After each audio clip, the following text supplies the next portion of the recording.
ஏழுமலையான் கோவிலுக்கு கலப்பட நெய் விநியோகித்ததாக திண்டுக்கல் ஏஆர் டெய்ரி நிறுவனம் மீது திருப்பதி தேவஸ்தானம் காவல்துறையில் புகார்.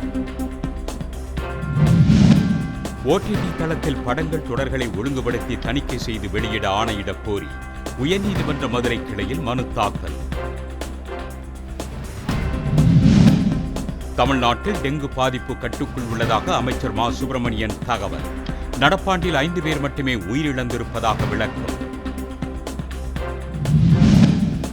முடா முறைகேடு புகாரில் கர்நாடக முதலமைச்சர் சித்தராமையா மீது லோக் ஆயுக்தா வழக்கு புதிய பெங்களூர் சிறப்பு நீதிமன்றம் ஆணை.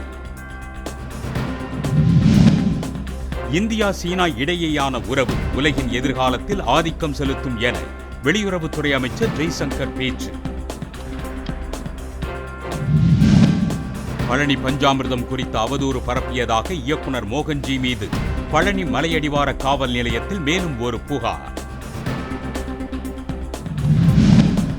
தமிழ்நாடு மற்றும் புதுச்சேரியில் அடுத்த 7 நாட்களுக்கு மிதமான மழைக்கு வாய்ப்புள்ளதாக சென்னை வானிலை ஆய்வு நிறுவனம் தகவல். தமிழகத்தில் உள்ள சுங்கச்சாவடிகளை முற்றுகையிட்டு விரைவில் போராட்டம் நடத்தப்படும் என காங்கிரஸ் மாநில தலைவர் செல்வ பெருந்தகை அறிவிப்பு. திருவள்ளூர் அருகே அம்மனம்பாக்கத்தில் விநாயகர் கோவிலை அகற்றிவிட்டு சாலை விரிவாக்கம் செய்வதற்கு எதிர்ப்பு தெரிவித்து வணிகர்கள் கடை அடைப்பு. கரூர் மாவட்டம் மகாதானபுரத்தில் போட்டி போட்டு சென்ற தனியார் பேருந்துகள் மோதிக்கொண்ட விபத்தில் 10க்கும் மேற்பட்டோர் காயம்.